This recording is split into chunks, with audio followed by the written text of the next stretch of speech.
As we just mentioned in the previous video, let's take a look at some different types of planning and savings concepts available to you compared to what we call internal savings. In interviewing financial professionals, you're looking for someone who could best fulfill your financial needs. First, the investment fund. We call it IF. These salespeople say you could earn $6,000 in one of their accounts. To do so, you just have to deposit $80,000 into the account. Unfortunately, you'd have to pay capital gains tax on the growth, and you'd end up with a net earning of around $4,800. There may also be advisory fees and account fees based upon your account balances and the type of account it is, all of which go against that net rate of return even further. Now let's talk about option 2. Banks also want your business, so they introduce you to their bank savings programs. Which we call BS. The bank says it too could get you a $6,000 return. All you'd have to do is put $150,000 into their handy CD account.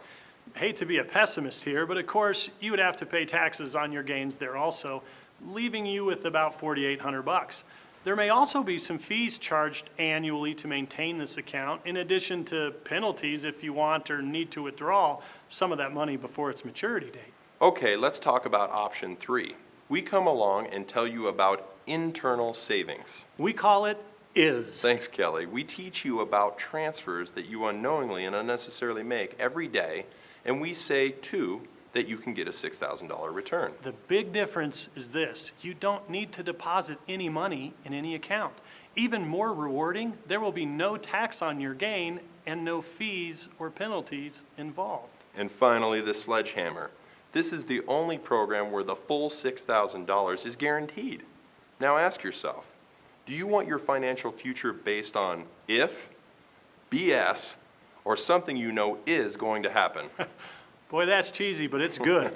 Here's an example. Let's take someone earning $100,000 a year and saving 8%, or $8,000 of that income. First, congratulate them because they are doing far better than the national average.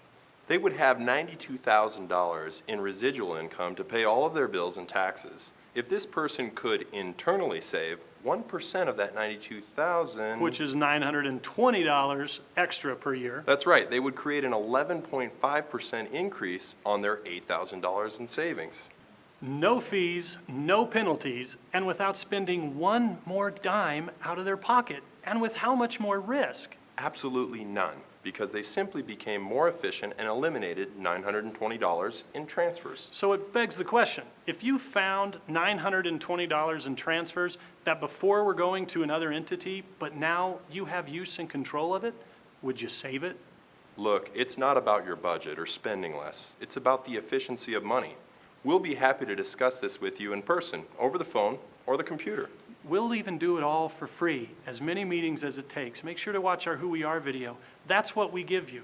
We just ask that in return, you will be willing to find those transfers and have the discussions. This is Financial Caffeine. I'm Jeff. And I'm Kelly, and we're your financial heroes.